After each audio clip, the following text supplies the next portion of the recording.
जयपुर में एक व्यक्ति रहते थे, उनका नाम था घाटम। उनका पेशा था, उनके पूर्वजों से ही चला आ रहा था, वो सब चोरी करते थे।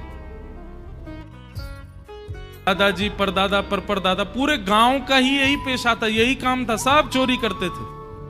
जयपुर से आमेर जाते हैं तो बीच में कनक घाटी, वहीं श्री घाटम दास जी रहते थे। तो घाटम जी चोरी करते थे। एक बार रात में बैठे थे चोरी करने के लिए, तो उस दिन कोई व्यक्ति तो मिला नहीं उनको मालदार, लेकिन झोला लिए हाथ में और जटाएं बांध करके कोई संत वहां से जा रहे थे। घाटम जी बेचारे 2 दिन से तो उनको कुछ चोरी हुई नहीं थी, फिर भी मन में विचार करने लगे, तो महात्मा है, इनकी क्या चोरी करूं मैं, कोई बात नहीं, चोरी नहीं करता हूं, प्रणाम कर लेता हूं जाके। और घाटम जी उनके मार्ग पर आ गए और अर्धरात्रि का समय, घनघोर अंधेरा, प्रणाम किया। महात्मा रुक गए, बोले अरे खुश रहो वत्स, क्या नाम है, नाम आदि पूछा, कहां रहते हो, स्थान बताया, क्या करते हो। घाटम जी बोले मैं चोरी करता हूं।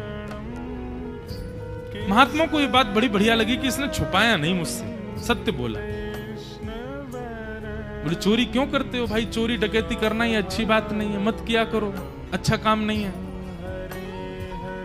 बोले महाराज काम तो अच्छा नहीं है मैं जानता हूं, पर ये तो मेरे परिवार का पेशा है, मेरे पूर्वजों से चली आ रही है चोरी, हमारा परिवार इसी में ही निपुण है। मेरा बेटा है अभी 5 साल का, उसको भी तैयारी करा रहा हूं मैं, उसको भी सिखा रहा हूं कैसे जाना चाहिए, क्या क्या आयुध संग लेके जाने चाहिए, किस प्रकार लोगों को देख करके समझ जाना चाहिए मालदार है कि नहीं है। महात्मा को चिंता हो गई। बोले अगर मैं इसको कुछ सिखा करके नहीं गया और इसका जीवन परिवर्तित करके नहीं गया, तो इस मार्ग से निकलना मेरा दुष्कर हो जाएगा। ठाकुर जी ने मुझे इस मार्ग से भेजा है, इसका मतलब ठाकुर जी चाहते हैं कि इसको मैं कुछ बताऊं। महात्मा जी ने उसको बैठाया, बोले सुनो ये घाटम, तुम चोरी मत किया करो, तुम छोड़ दो चोरी। बोले महाराज जिसके रग रग में, जिसके रक्त में चोरी हो वो कैसे छोड़ सकता। अरे हम तो ऐसे हैं, परिवार में भी हम लोग रोटी भी पानी हो तो हम चोरी करके ही पाते हैं, हम रसोई में मांगते नहीं रोटी दे दो, हम वहां भी चुपके से ही जाते हैं। इतना ज्यादा हम लोगों में चोरपन घुस चुका है कि अब ये निकल नहीं सकता।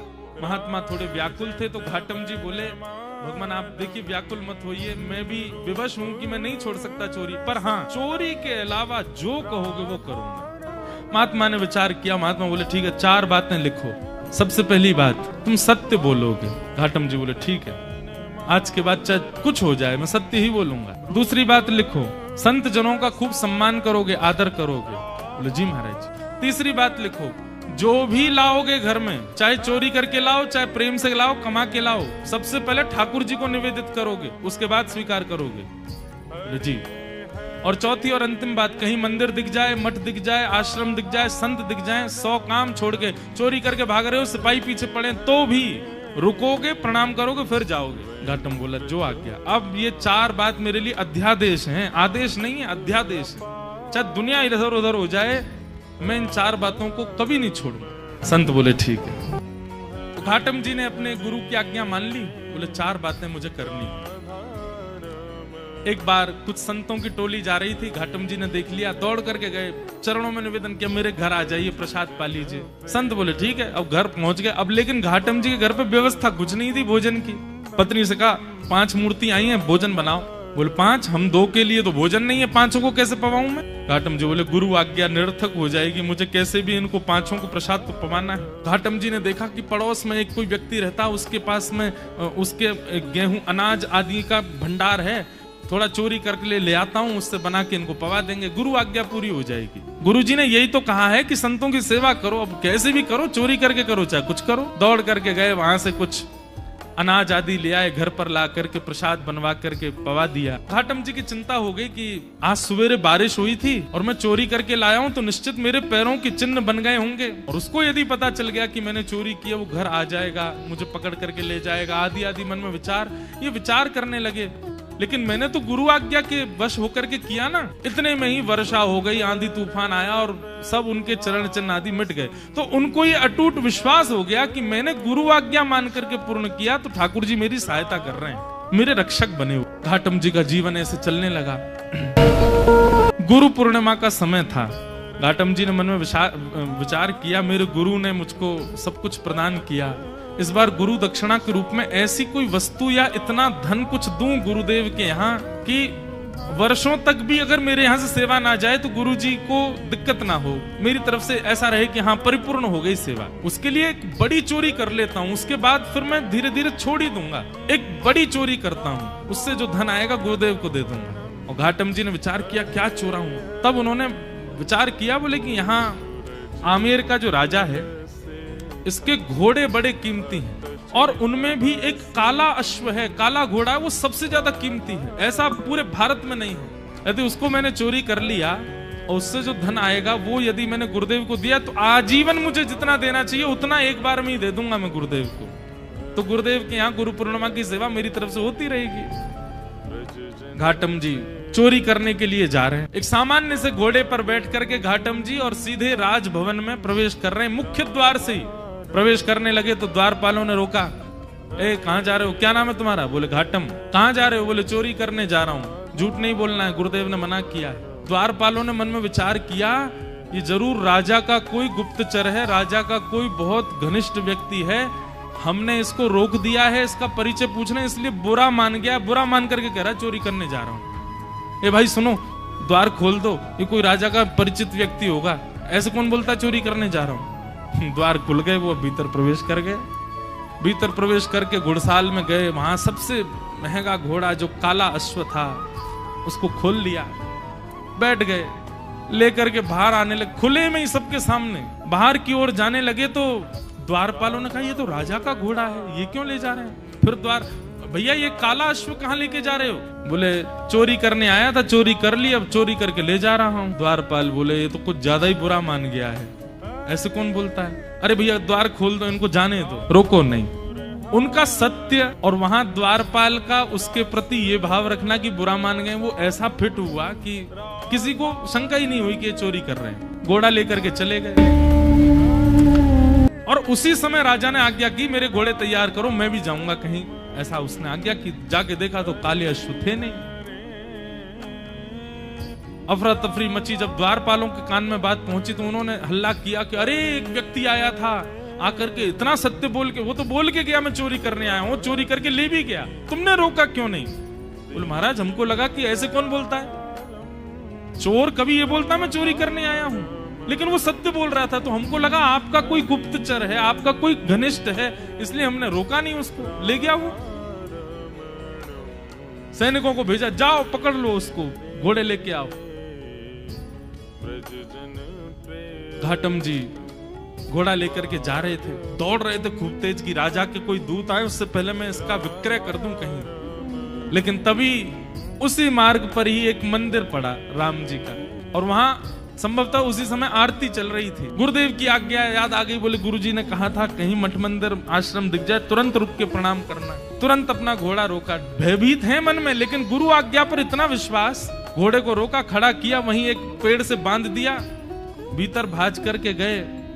जल्दी जल्दी प्रणाम कर रहे थे, आरती चल रही थी, आरती प्रणाम की, संतों को प्रणाम किया, परिक्रमा लगा रहे थे, 4 परिक्रमा करी। लेकिन जब तक वो बाहर आते उससे पहले सैनिक आ गए और सैनिकों ने आकर के देखा घोड़ा खड़ा है। लेकिन एक आश्चर्य हुआ, वो घोड़ा जो काला था वो श्वेत हो गया था, लेकिन घोड़े की आकृति, घोड़े की कद काठी, घोड़े का स्वरूप बिल्कुल वैसा ही था जैसा उस काले, बस उसका वर्ण श्वेत हो गया।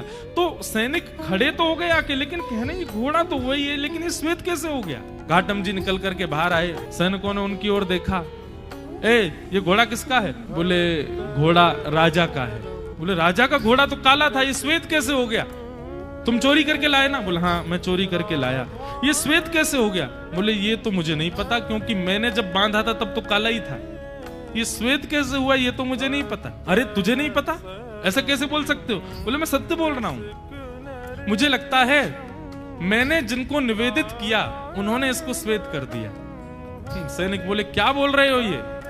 बोले हाँ मैं जो भी चीज लाता हूँ पहले ठाकुर जी को निवेदित करता हूँ। शायद ठाकुर जी श्याम वर्ण के हैं, उन्होंने सोचा होगा श्याम वर्ण के घोड़े पे मैं बैठूं दिखूंगा ही नहीं, इसलिए उन्होंने श्वेत कर दिया। सैनिक बोले ये क्या तुम बोल रहे हो? बोले मैं सत्य बोल रहा हूँ, ये वही घोड़ा है जो राजा का है, मैं चोरी करके लाया हूँ, मैंने बांधा था तब काला था। आप लोग आए तो कहीं आप मुझे पकड़ो ना, इसलिए ठाकुर जी ने श्वेत कर दिया, पर संभवतः आपने पकड़ लिया मुझको। तो तुम ये कहना चाहते हो ठाकुर जी तुम्हारी चोरी में सहायता कर रहे हैं? नहीं नहीं, सहायता तो ठाकुर जी नहीं कर रहे हैं, पर ऐसा कह भी दें तो कोई अतिशयोक्ति नहीं, कर तो रहे हैं। श्वेत उन्होंने ही किया है।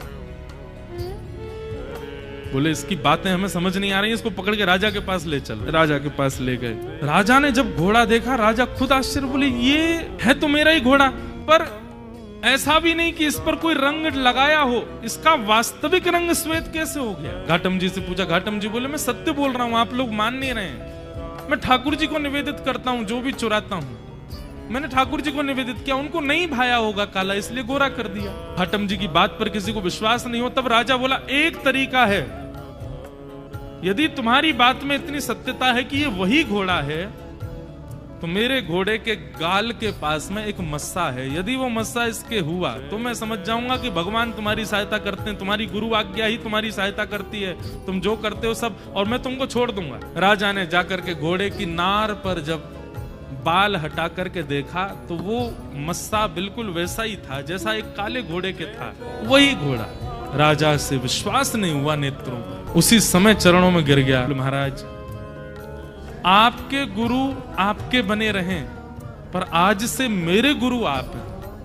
आप चोरी चकारी छोड़िए, सारे काम छोड़िए, आज से आप मेरे दरबार के राजगुरु हैं। आपकी गुरु आज्ञा इतनी प्रतापशाली कि आप एक चोरी का कृत्य करते हैं, उसमें भी ठाकुर जी सहायता करते हैं आपकी। आज से आप मेरे राजगुरु। और श्री घाटम जी को राजगुरु बना दिया। लेकिन राजगुरु बनने के बाद घाटम जी को बड़ी आत्मग्लानि हुई। उन्होंने मन में विचार किया कि मैंने गुरुदेव की आज्ञा मानकर के अपने दुष्कृत्य को नहीं छोड़ा, उसका ये परिणाम हुआ कि आज मैं एक राजगुरु बन गया। यदि मैंने अपने कृत्य भी सुधार लिए होते, सदकृत्य किए होते, तो आज ठाकुर जी मुझको मिल गए होते।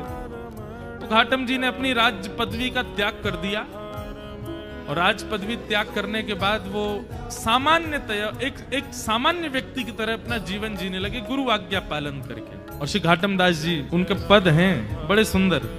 उनका एक पद है, उसमें कहते हैं ठाकुर जी को कि हे ठाकुर जी, पहले तो मैं यूं ही खाता, अब तो ना कर खावा छा।